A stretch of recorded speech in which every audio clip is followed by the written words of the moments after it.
24th Annual Fall Awards Luncheon. I'd like to welcome everyone. Good morning. Good morning.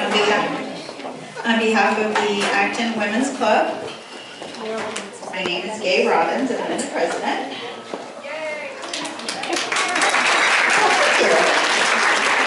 So we're going to stand for our flag salute. So will you please rise and join me and luncheons with Judith. She provides us with just the right inspirational words and wisdom. Judith, would you like to come up here?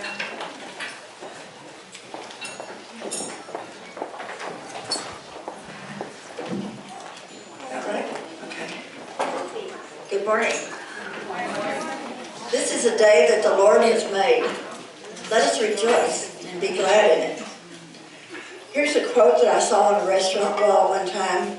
Dream as if you'll live forever, but live as if you'll die today. Goodness, I'm already too rushed. This saying has been attributed to James Dean.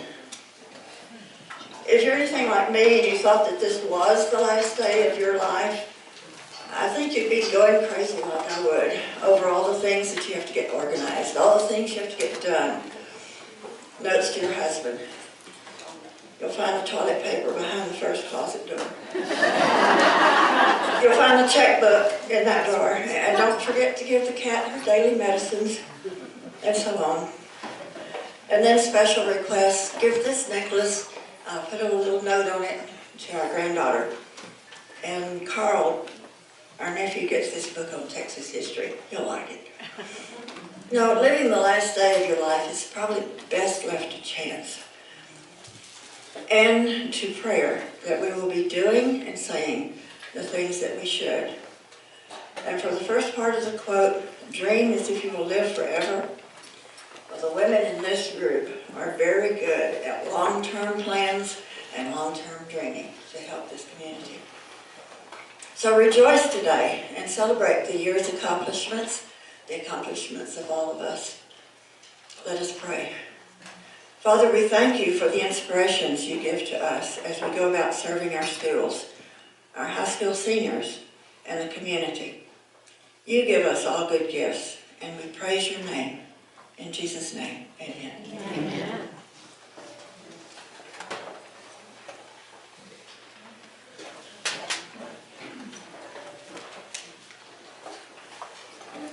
Thank you, Judith. Judith has been with us for 18 years, and she always leads us with her words of wisdom and kindness.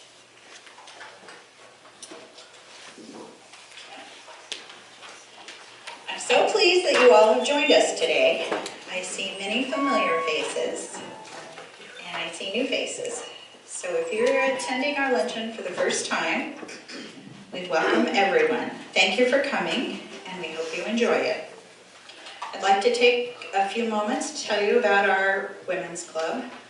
Our goal or mission is to work for the welfare of children, our schools, and our community. Every year at this time, we've been able to donate money to our community-based schools, and in the spring, we've been able to award scholarships to deserving Acton High School graduates. Last spring, we were able to award 5 $1,500 scholarships. This is what is most important to us. This is our focus. And how do you do this? How do we do this, you ask? Well, we do this by having 4 major fundraisers every year. We have a fall and a spring rummage sale, and that's every October and March. We have 2 major awards luncheons, such as this one, and then we have one in the spring for our scholarships. We have fun working together with all the details of planning these events, and our members are very generous. They share their talents, resources, and friendships every time we meet. In addition to giving monetary support to our community-based schools, we also support and donate to other organizations such as Acton Community Center, the Acton Aquadulce Arts Council, Acton Schools Music Organization, otherwise known as ASMO, Friends of Acton Park, Friends of the Library, Harmonic Bronze, Santa Clarita Food Pantry, and the Vasquez High School Culinary Arts Program, who are serving us today. We don't stop there though. Every so often, another organization will catch our hearts and we will support them as well, if we're able. We also plan a fun outing for our group during the month of January, and we participate in the 4th of July parade, and we always get a trophy. I don't know how that happens. Then we don't know what to do with them. Anyway, the variety of talents in this group of women is truly amazing. Our club meets here at the Acton Community Center every first Wednesday of the month at 11. And if there's changes, it goes up on our website. After every business meeting, we always enjoy a wonderful potluck lunch together. And we have a lot of talented cooks, so that's always something to look forward to. So if you're a woman of like-minded endeavors and you enjoy making new friendships, enjoy food, and love to eat, I'd like to invite you to consider our wonderful club. Sherry Mercier is in charge of membership and would be happy to speak to any of you and give you information. Sherry, let me see your hand. I'm right over here today. Oh, she's in the back. And we have membership applications. She is making a plan. We have membership applications right on the table. Okay. We're a lot of fun. Before I make our introductions and presentations, we're going to take care of some luncheon business. We're going to draw the winner of the door prize in a moment. If you'd like a chance to win the door prize, make sure you write your name on the back of your lunch ticket and place it in the bowl. If anyone hasn't done that, you could do that right now. And then I'm going to ask Yolanda Aiello from our luncheon raffle to explain the raffle and silent auction items. Anybody else want to put a ticket? A variety of beautiful items, and there's something for everyone. I mean, just look. So get your raffle tickets and put them in the bag. And I also want to.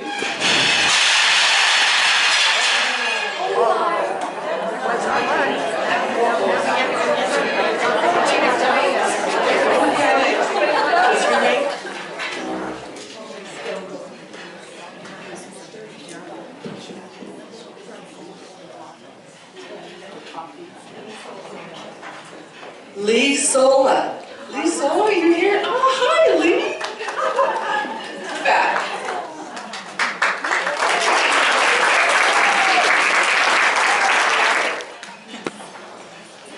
Princesses. They are going to come up here and introduce themselves.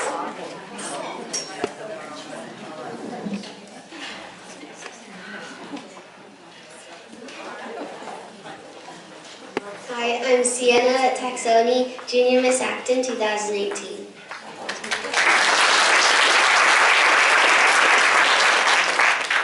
Hello, my name's Cassia Demian, Little Miss Acton 2018. Hi, my name is Olivia Taxoni, Young Miss Acton 2018. Thank you, girls. They're going to be helping hand out the raffle prizes today.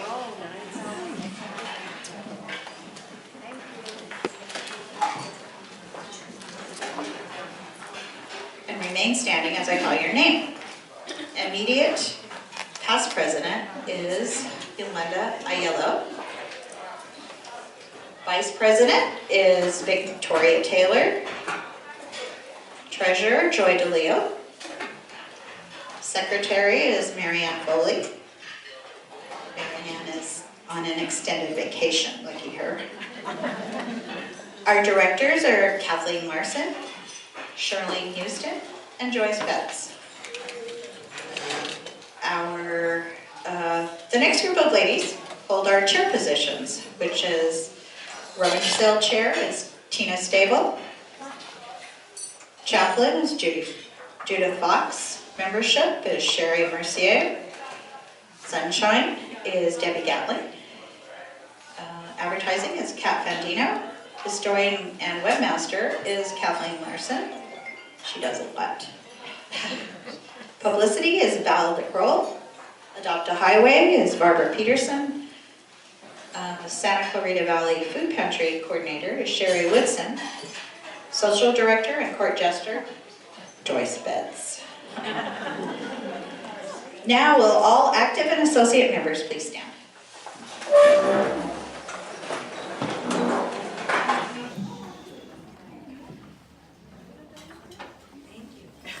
Thank you.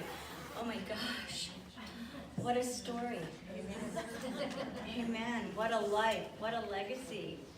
Incredible. I'm overwhelmed by listening to all of that. Truly, I'm sure many people are as well. Not just a legacy that you've left here for Acton, but the entire Los Angeles County and the state of California. My goodness. And it's an honor for me to be here today on behalf of Supervisor Catherine Barger, and to present her with this recognition of service and dedication to this community and our constituents and our families and your family and your friends and everyone that's here today in this celebration. On behalf of Los Angeles County, thank you so much.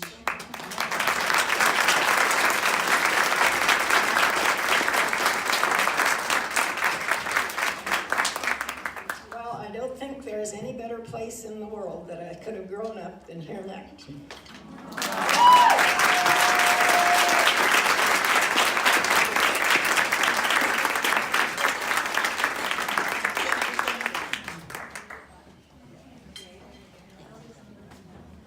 I'm sorry.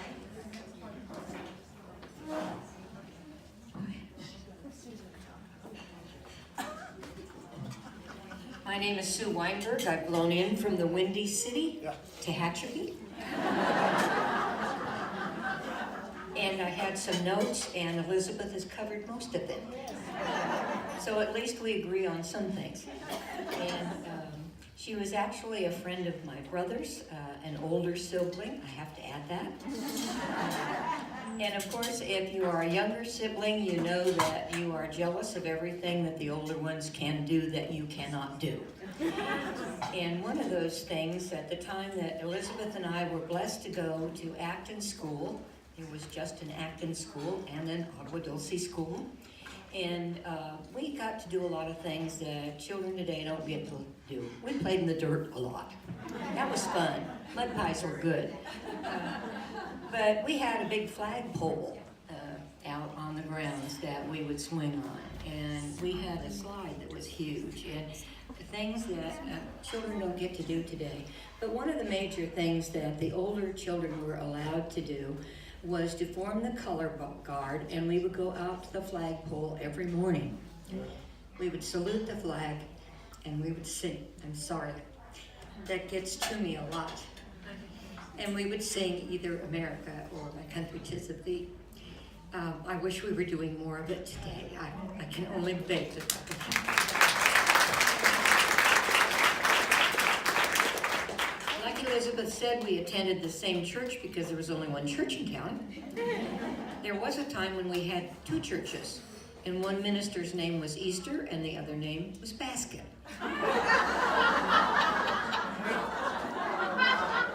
But most of the time we attended the Presbyterian Community Church here in Acton. And it was there that, you know, as a younger sibling, you're very envious of the older ones. And there's where my envy started.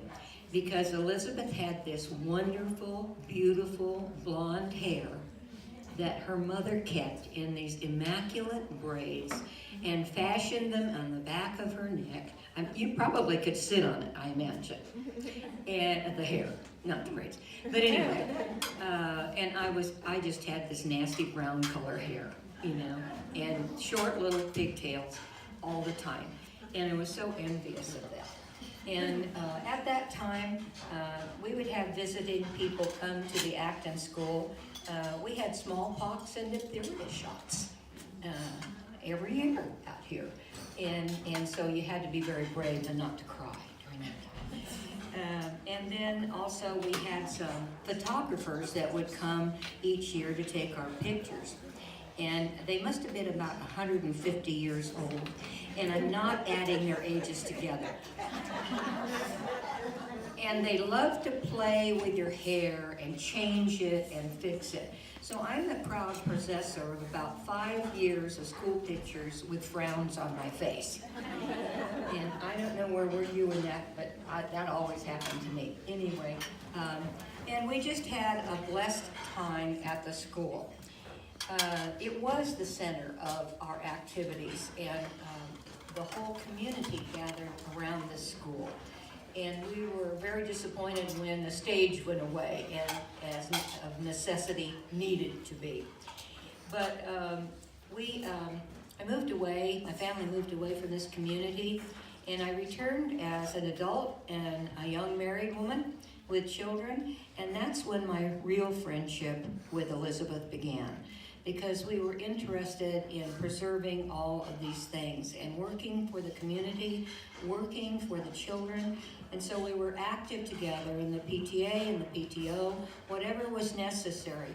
One year we collected volunteers. Funds were cut back and we needed people to come to school and help and volunteer. And we spent an enormous time of that, setting up a program of volunteers to help in school. The community club was another function that we were all involved in. And at that time, it was probably about 1/4 of this building. And it sat up here in the wind, especially on Halloween night. And we'd have little children in their frilly little Halloween costumes running around, freezing to death. And our little country club that was here then. The 4th of July was always a big occasion for us. And I have to tell you, Elizabeth didn't mention one time, and they had built a float of the post-nasal drip. May I see your hand if you remember the post-nasal drip?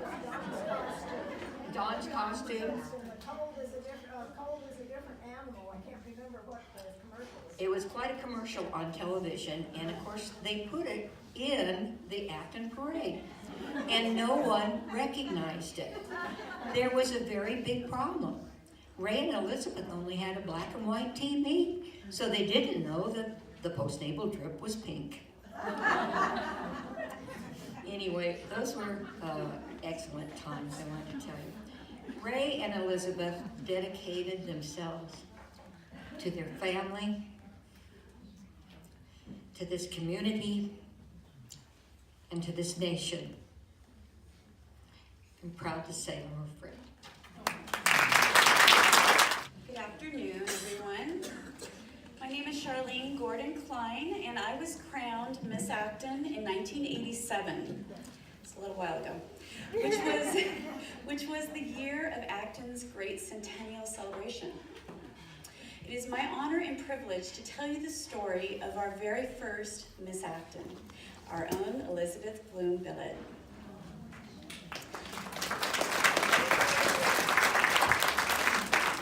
The year was 1952 when Merrill Adams, our local historian, and Leonard Luglin decided that Acton should join some of the other Antelope Valley communities who already had queens to represent them.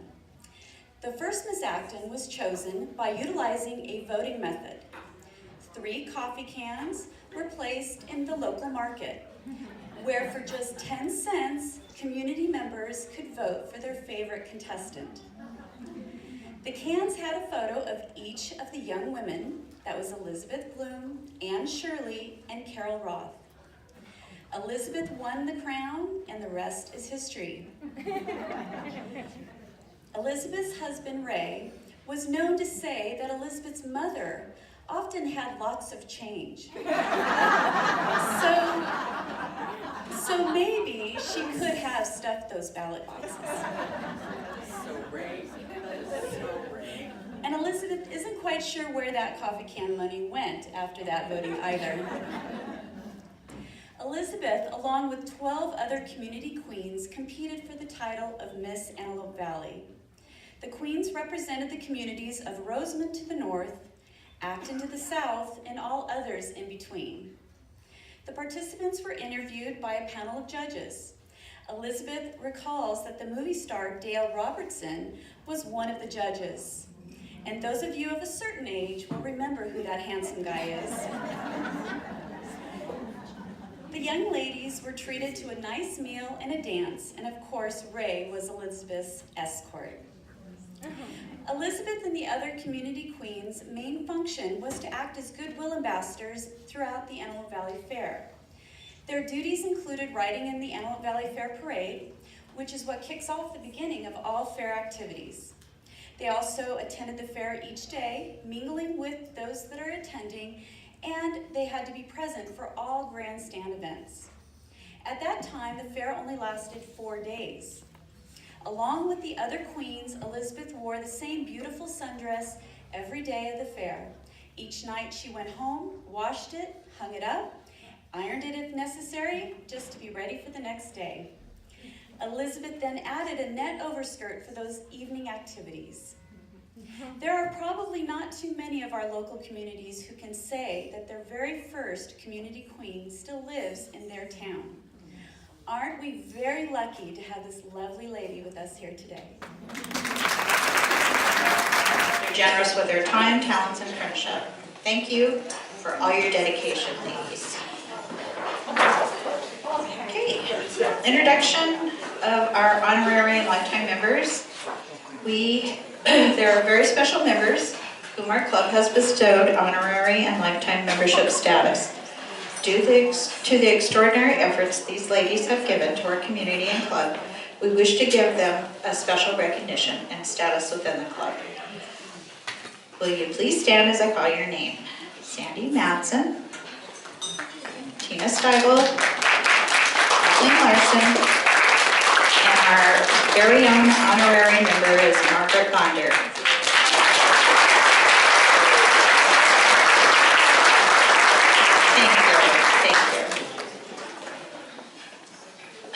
The previous Women of the Year, our Acton Women of the Year program began 24 years ago. This award represents outstanding community service, and at this time, I would like all previous Acton of the Women. That is not what I wanted to say. Acton Women of the Year and Special Recognition Award recipients. Could those ladies please stand?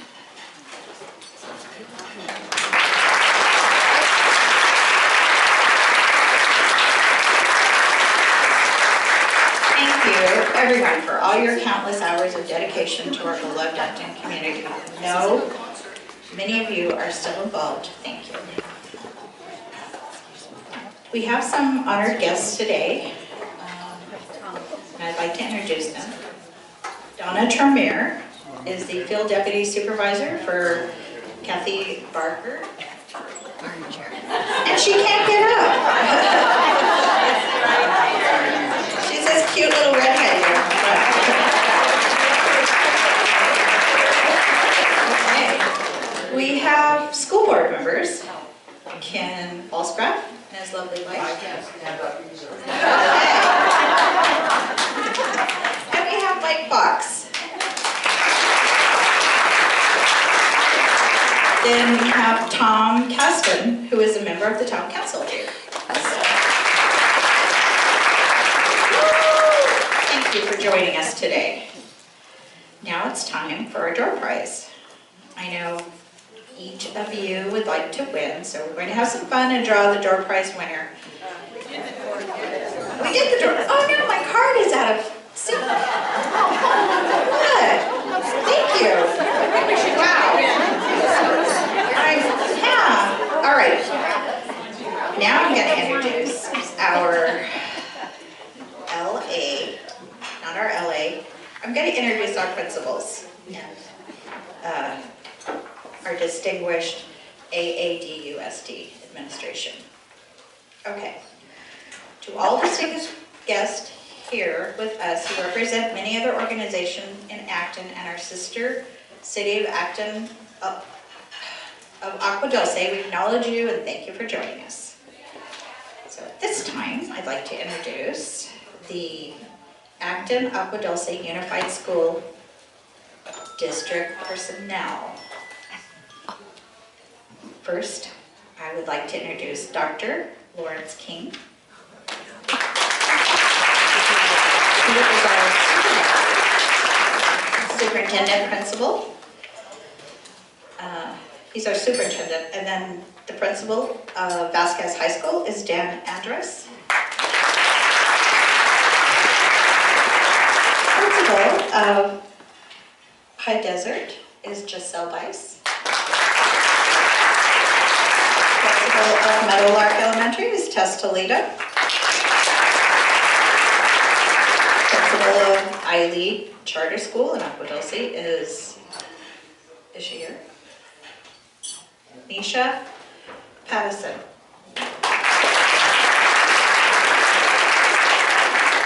Yolanda Macaulay, assistant to the superintendent. Then David, assistant superintendent of business service. Rondell Cooper, director of personnel, student services and education. And then I've introduced the board members already. Thank you, everyone. Thanks for taking time out of your busy schedules to be here today. It's been a tradition for the Acton Women's Club to award each school some funds toward needed items or projects on a wish list. The principals were all given a wish list, and I think they're going to come up right now and tell me what a couple of things they have on the wish list. So the first person I would like to come up and receive their award is Dan Andrus.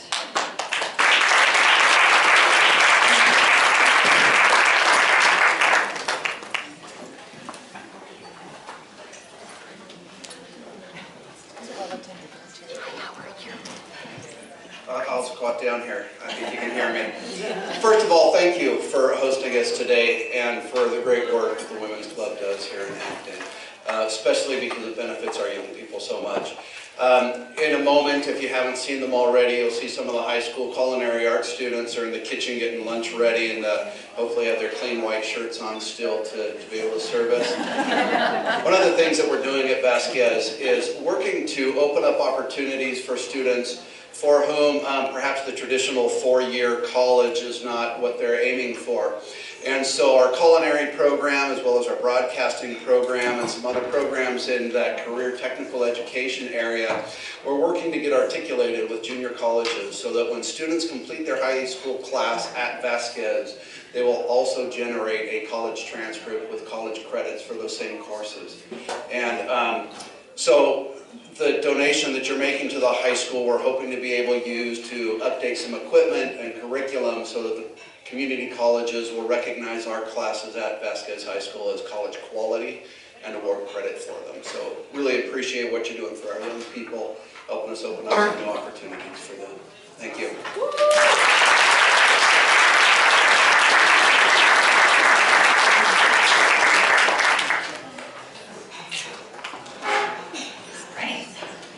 We would like the principal of High Desert School, Giselle Weiss, to come up.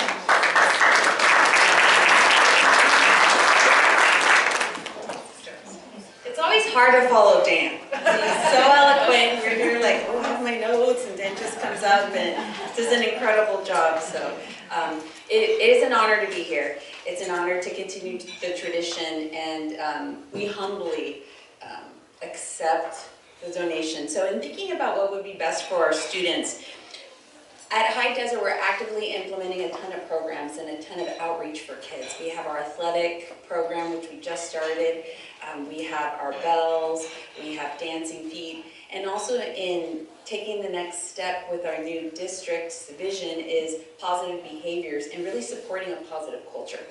So when speaking with the leadership team about something that would directly impact our students and that would be most beneficial, and also for our staff, we collectively came up with a PA system and a portable PA system. A portable PA system that can be used for the athletics, but also for all of our enrichment programs. It would be wonderful as a backup for our ASB, and also personally, I want to play music before school starts. You know, I want music, classical music, or just something that warm and welcoming for our kids. So that was our request for our wish list, and again, we are grateful for this opportunity, and we will definitely make sure that it goes to good use. Thank you.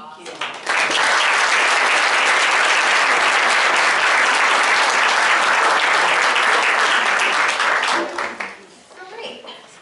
From Meadow Lark School, Testolito.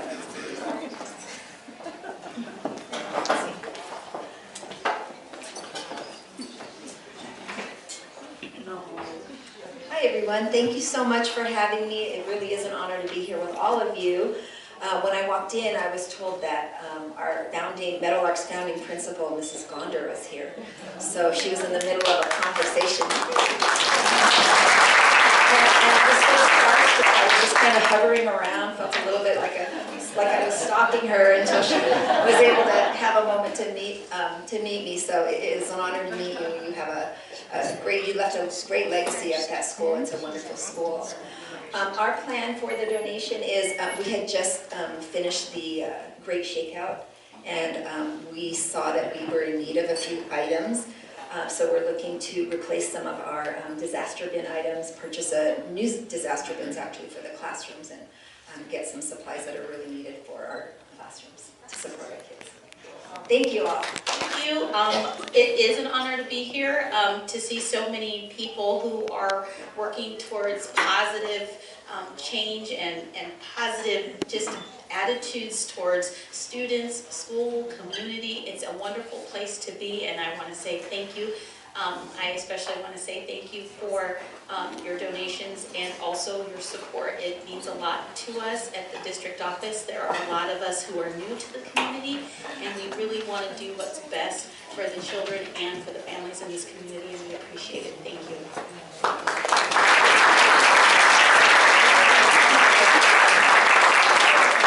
Thank you very much for being here and sharing with us. The Acton Women's Club is honored to be able to assist our schools with their improvements. They build a culture focused on student learning. They confront yeah, thank you. Teaching.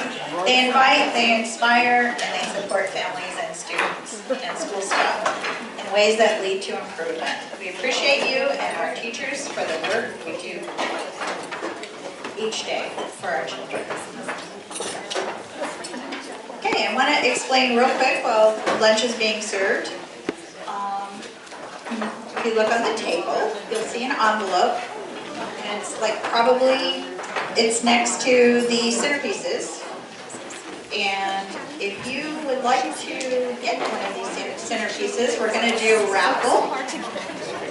All you do is put it.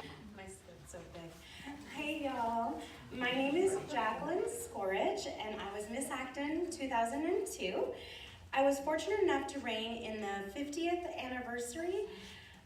In the 50th anniversary of Miss Acton Elizabeth Billet. It was her 50th anniversary of being Miss Acton. During our pageant, we had a special part of the program to honor this amazing woman.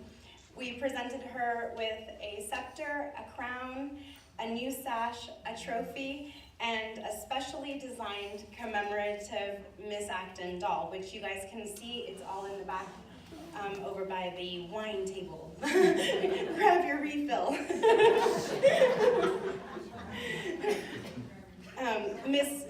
Miss Acton 2001, Julie Rios, presented her with the commemorative doll. Elizabeth's original dress is on display at the Antelope Valley Rural Museum located at the AV Fairgrounds. We have had such a legacy of strong women who have represented our community with grace, dignity, and honor. I am proud to be counted among this group and continuing the legacy that Elizabeth began. Thank you.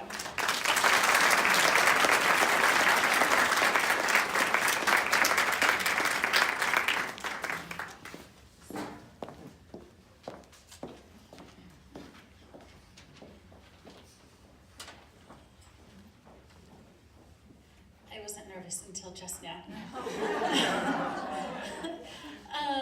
Good afternoon, and thank you for allowing me to join you in honoring Miss Elizabeth. I am Brianna Taxoni. I was Miss Acton in 1997. Following Elizabeth's crowning in 1952, the community continued in the same manner for several years. It then progressed into a pageant format where the participants were judged in areas of interview, impromptu question, stage presence, and speaking ability. In fact, the pageants were held right here in this room. I remember that the stage was back here, and the dressing room was where the kitchen is, and our interviews were in a motorhome outside. Today, the Miss Acton pageant has evolved into more than just a contest. It's a scholarship pageant where contestants are awarded for their academic and extracurricular achievements. Each girl is crowned with a sash, a tiara, and a responsibility to represent our community, both locally and over 100 different events all throughout the Antelope Valley, from Agua Dulce out to Tehachapi. Miss Acton and her royal court volunteer at community events and raise money for charitable organizations, as well as still compete for the title of Miss Antelope Valley. The girls are able to speak in front of a large crowd and one-on-one with local dignitaries. They learn the importance of patience, commitment, and time management, and they perfect their ability to sell those raffle tickets. Possibly the single most beneficial perk to being a community queen is the lasting friendships the girls make throughout their reign. Over the years, the court has expanded to include a tiny, little, young, junior, and teen Miss Acton. We're so glad the tradition continues where young women of our community represent Acton with pride. I'm very proud of my girls, young Miss Acton Olivia and junior Miss Acton Sienna, who are carrying on the legacy and honoring our very first Miss Acton Elizabeth. So, thank you.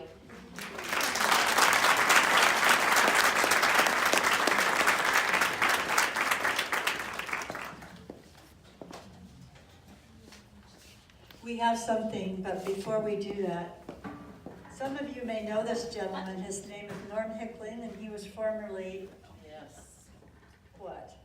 My mind just went blank. Supervisor at Tonabitch's Field Deputy. Just like he couldn't be here today. He sends his regrets, but he wanted to be here, and he sends his love to you because he adores you, Elizabeth. So here's from Norm. Now, Elizabeth, would you come over, please?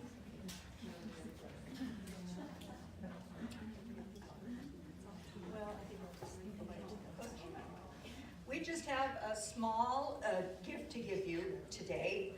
This is not your gift. We're going to make a book like this of the events that happened today for you to keep to have. Oh, thank you. So you can take a look. Flowers for you, and we have some flowers here.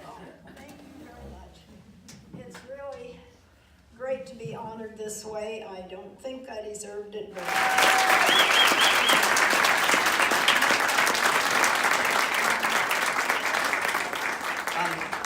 this is a little bit impromptu. It's just amazing how things work out. But I'm a current elder at the Presbyterian Church, and there's a group out there that does monument signs, and they appreciate the history of our town and of our church, and they've made one for us. And it will be unveiled December 16th, which is a Sunday at 9:45 a.m. right after the church service. It tells the story of Acton as it relates to the church, and also the little red schoolhouse, the little white church, the school bell that's currently at Acton School. And we'll be advertising it in the papers. We'd love, it'd be wonderful if some of you folks would come out and help carry that theme with us. And as we celebrate that unveiling on the 16th. So the whole community is invited. And it's going to be a nice stone plaque, and it's just going to tell the story of the church and the town. And it'd be wonderful if you guys could come. And after hearing you speak, I'm like, wow, that would be amazing.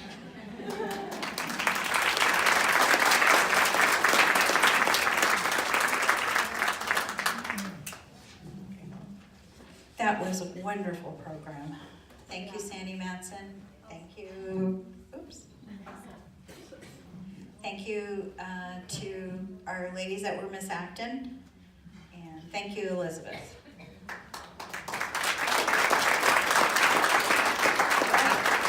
It's time to do the rest of our raffle. And the students are learning practical applications of culinary art.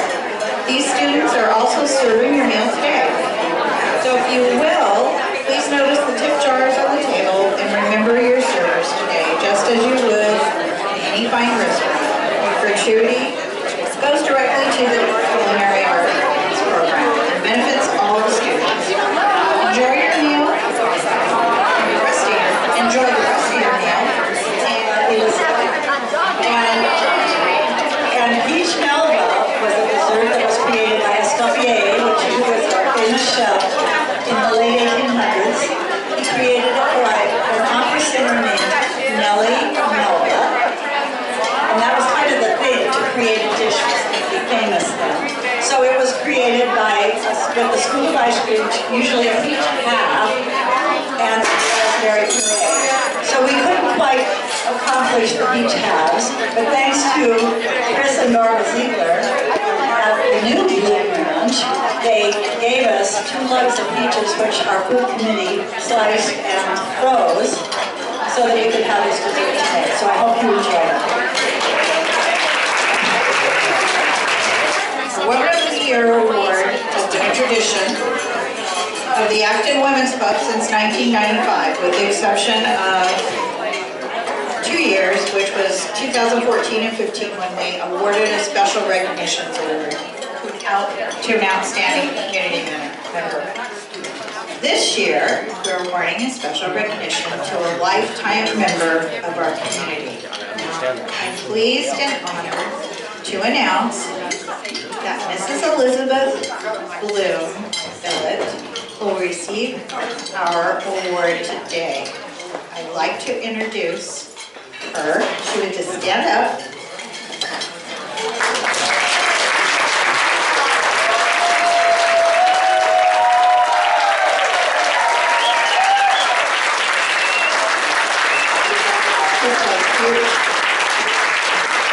And Sandy Manston is going to come up to the podium.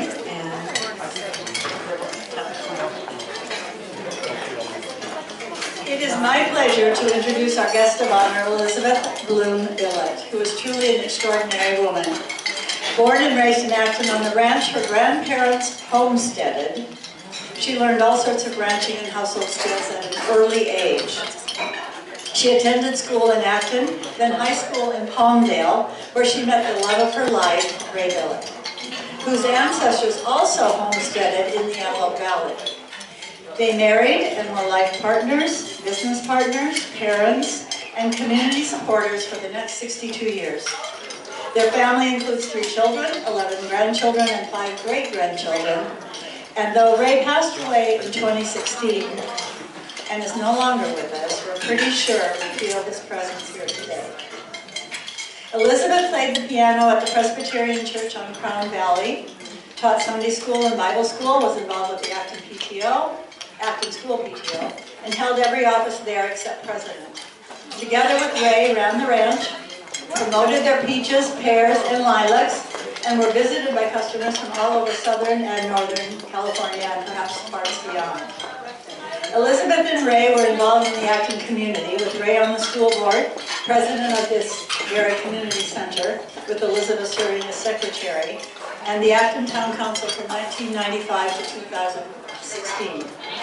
These community activities were on top of raising their children, running the ranch, making an average of 1,000 pints of peach jam most years. And so we asked her to peel or not to peel, that is the question. She's going to answer that today. She also bowled on the team and collected salt and pepper shakers and frogs. A little frog story here. The original collection belonged to Ray's mother, who hated frogs. When a new home was needed for this collection, Elizabeth took it over and added to it with now hundreds of frogs of all shapes and sizes. Elizabeth sold her beloved Bloom Ranch with an agreement to stay in her childhood home for 3 years teaching and helping the new owners learn the business. Her plans beyond that are not yet finalized. We are proud to honor Elizabeth today and invite her to tell her story in her own words, along with some commentary from some longtime friends and acquaintances. So Elizabeth, please share your story.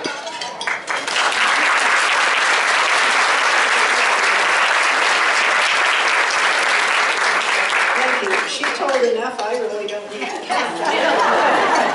Okay, thank you very much for this recognition and this award. As a lot of you that know me, I'd rather be sitting than up here talking, but anyway, we'll start here. My grandfather came over, well, he and my grandmother both were born in Switzerland. And he came over to America in 1880 and stayed in Chicago cutting stone. He had learned the stone cutting trade there in Switzerland. And he cut stone there in Chicago and then went back to Switzerland and kind of acted as a guide for a group of the young people that were coming over. And my grandmother, Magdalena, was in that group then, and two of his sisters. And Grandma then stayed there in Chicago and did house cleaning and worked for a family. And Grandpa came on out to Los Angeles and cut stone. He cut a lot of the stone in the old red stone courthouse that was there in Los Angeles. A beautiful building from pictures that I've seen, but then it was damaged in the Long Beach earthquake and they had to tear it down. And then George went back to Chicago and he asked Grandma to marry him, and one page that I had that she'd written on, she wasn't really ready to get married yet, but she wanted to come to California. So they were married on February 6th in 1889, and came to Los Angeles by train, and I guess his two sisters that had come over from Switzerland with him and came out on the train with him too. And then they had 6 children, the 2 youngest, my father George and his brother William, and the 2 older girls, Frida and Bertha. Frida and Alma were born there in Los Angeles, and then the 2 younger girls were born out here in Acton, Emma and Bertha. And Grandpa came on the train out here to Acton. He was getting a little disgusted with the unions wanting to take over a lot of the workers and so on. And so he wanted to farm and have bees, and so he came out to Acton here on the train, and there was a freight depot down here where Soledad Canyon, and it's now Crown Valley, but it used to be Soledad Canyon. There was a freight depot there, and he got off the train there, and the saloon keeper was where Lillian had her office. There was a saloon, and the saloon keeper loaned him a shotgun, and he walked and shot ducks off of Acton Lake there at Gillespie and Soledad. There was water in it, and then walked on up Aliso Canyon, followed the river on up there, and I guess shot some rabbits. And the creek was running at that time. Then a little bit later, he filed homestead papers on 160 acres, but then he only kept 40 of it and turned 120 back. And he rough cut stone and put together a 2-room house with dirt floors, and that's where they lived until they built the big house that they finished in 1916. But he commuted mostly by train. I don't remember my father ever talking about coming out on wagons and stuff, but a lot of the supplies for the houses and the supplies for the bees, they made a lot of the little square wooden comb honey sections. And there were quite a few beekeepers around the area, and the honey buyer would come out and buy the comb honey and drop off a car here in Acton for them to all load it in to take it into Los Angeles then. And then any freight that was brought out, all the cement and the lumber and so on for the buildings had to be brought out by the train and then picked up by with their horses and wagons. And one time Grandpa, I don't know just what year this was, Grandpa had enough money for his supplies he needed for the bees and the honey, but not enough money for a 2-way trip on the train. So he started out one afternoon late and hiked across the mountains. There was a trail that ended up over at Mount Low where there was a cog train that went down into Los Angeles. He got his bee supplies and was back out on the train that next night. So that took quite a bit of walking. And then in around 1910, they planted 30 acres of apples and pears, but they had to water it all just with buckets and wagon at that time until he got the water rights in the canyon in 1915. In 1912, or probably quite a few years before that, he started cutting the stone for the big house that they started on in 1912. And then in 1915, they had a real good honey year, and then they had enough money to hire the rough carpenter and the finish carpenter to do the wood part of the house, and they moved into it then in 1916. They also got a Model A Ford in November of 1916, and I have a little notebook that my aunt wrote a diary in, and she said it took them 10 days to get Mama in the machine. Evidently, she didn't trust this motorized vehicle. Then in 1915, Grandpa got water rights, and they made miles of concrete pipe and dug trenches across Aliso Canyon and Gleason Canyon, and then after the two rivers came together, they dug a trench across there, filled it up with rock and cement to bring the water to the surface so that they could pipe it down to the ranch. Then they could start irrigating the trees that way. And but it took a lot of time to clear rocks off and get the land cleared and so on and so forth, and we're still picking up rocks, huh, Chris? Yeah, we grow a big crop of rocks all the time. Then my mother's family, my mother was Ruby Kingsbury, and her family came out to Los Angeles in 1910. And they had an old Model A, I guess it was a real car. And she said a lot of the places there wasn't roads, you had to just travel in the riverbeds over the cobblestones and all. And so then they settled in Los Angeles and had a grocery store. And then in 1931, she came out to Acton with her brother, who was going to go deer hunting. And he had met the Blum family before that. And so then I say in the history brochure that she bagged a deer because she and my dad got married then in 1932.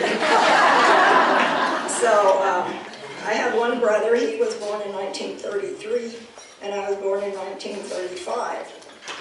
In 1938 is when the big flood came through. Evidently there was a lot of snow in the mountains, and then they had a warm rain, and water washed out the big channel, washed out a couple of pumps and things that they had. And so, and I was only about 2½, and the only thing I remember on it was my mother set me on a cupboard on the back porch that was screened in while she was taking clothes out of the house over into a cellar, which was at higher level, and how noisy it was with all the rock in the river clanking together. So at least I think I remember it. Also, I think it was in 1941, we had a friend that worked for the county road department, and he drove the steam shovel. And he knew when they were going to blast for the tunnel up on Angeles Forest Highway, because the CCC crews had come from the south coming north, and the county crews went from the north going south, and they were going to blast through to where you could see light through the tunnel when we went up to see that. Also,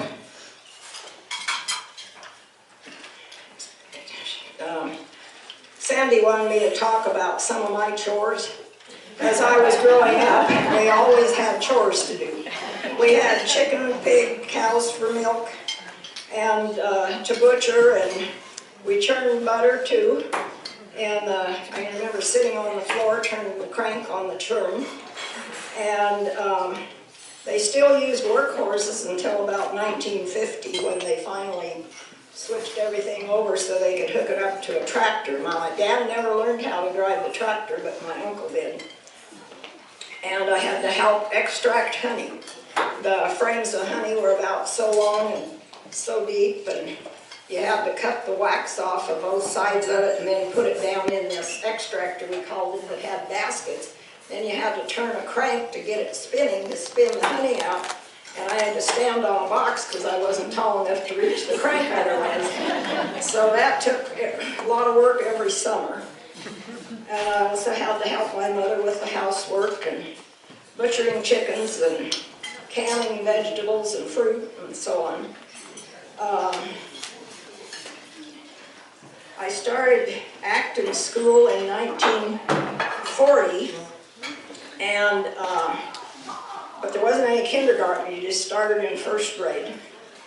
And the school was pretty much central for all activities. There was dances in the local band, the Platts girls and another man down in the canyon played drums and so on for the, some of you will remember the Plattses and the Chamberlains and so on. And they had a band, they had box socials, school plays, and then we always went to church at the Community Presbyterian Church there, and every Easter, we'd have sunrise service up on the hill there where the cross is. One year the men even carried an old pump organ up there, which had to be a terrific chore to carry that all up there. Probably about 1944, I started taking piano lessons from a local teacher here first, and then a lady in Palmdale, and kept that up until I started high school. We had to ride the bus to Lancaster to Antelope Valley High School because there wasn't any other high schools. And so then I quit taking lessons because after the bus ride and homework and all, I didn't have time to keep up with it, but I did play the piano for church and for Vacation Bible School. And my friend Sue here, that's here from Tehachapi today, why we had the music for the Vacation Bible School and so on, and then I think one of the ministers thought we were having too much fun with the kids singing and all. He didn't really approve of it, but we And then in 1949, I graduated from the 8th grade here at Acton, and there were 11 of us that graduated. And there was a family that had come into the town from Holland, and there was three or four or five of the children that were in grade school, but the girl that was in high school, she probably should have been in high school already, but they put her in 8th grade to get acclimated, but she knew about 8 languages and she could speak English, so there were 4 of us that could play the piano, so my piano teacher from Palmdale helped us have a double duet for the graduation program. And then 1949, I started high school in Lancaster and met Ray in high school. We both graduated in June of 1953, and we got married in August of 53. I was 17 and Ray was 19. My mother had to go with us to Los Angeles because there wasn't any county office out here at that time, and she had to sign the papers because I wasn't 18 yet, but I think she wanted a nice wedding and didn't want us to run off, so she was willing to do that. And we had the pears and apples and made cider, which was a lot of work to make cider every week. And then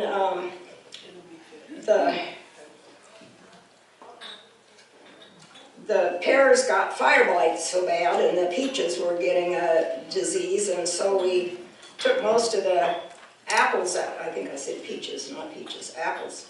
And so we quit with the apples and planted more peaches. We had 3 children, and Mrs. Whalen's husband, Frank, taught all 3 of them in grade school.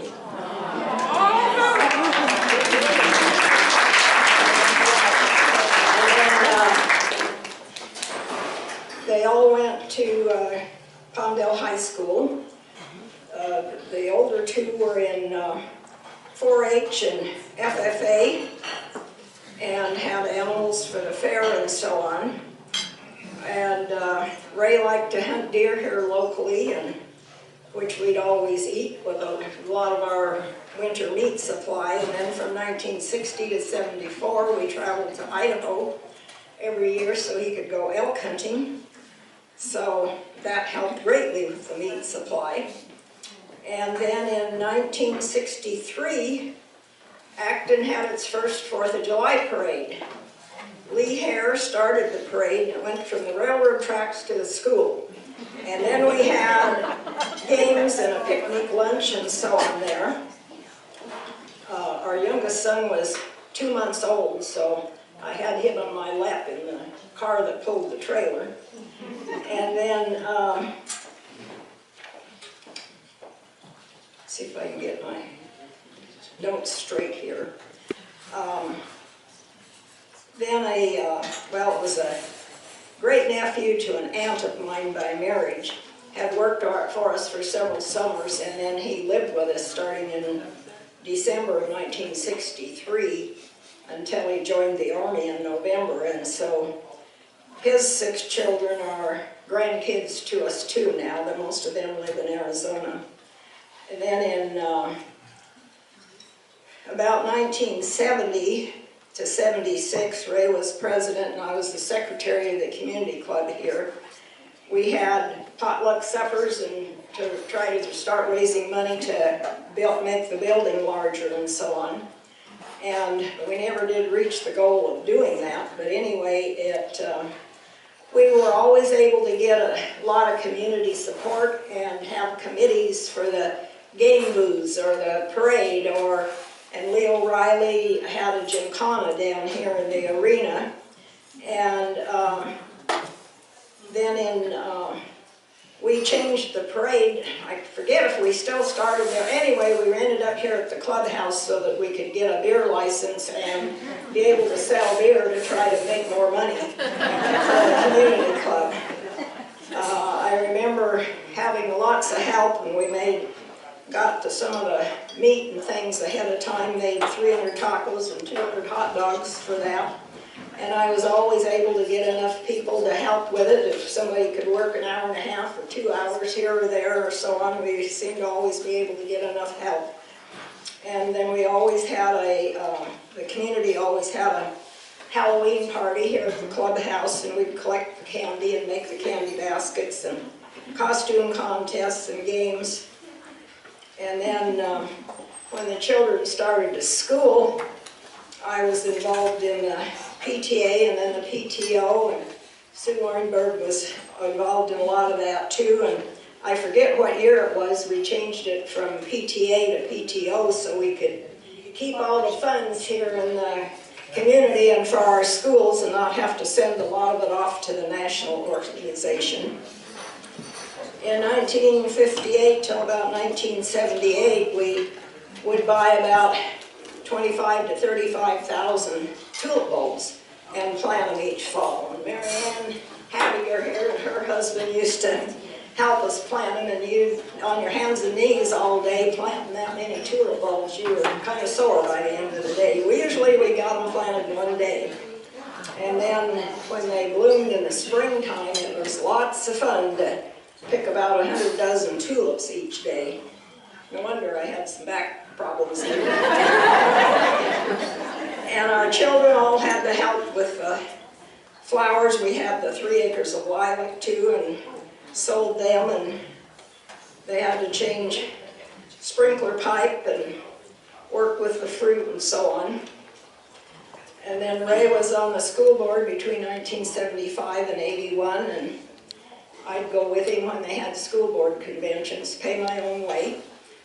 But they had a couple of them up in San Francisco and at least one in San Diego, where you could go to different talks during the day, and then the evening time was your own. And in 1977, we bought 15 acres of pears in Little Rock and harvested those, plus what we had on the ranch at home. And but then we sold it in 1985, and then we planted an additional 30 acres of peaches there at home, mostly the Bloom's Beauty peaches.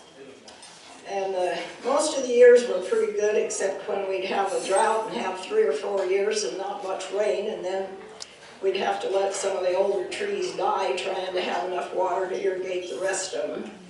Then we planted an additional acre of lilac. So then the crown fire that went through in 2004 burnt the 3 acres of lilac down to the ground, and we had to replace about 12,000 feet of half-inch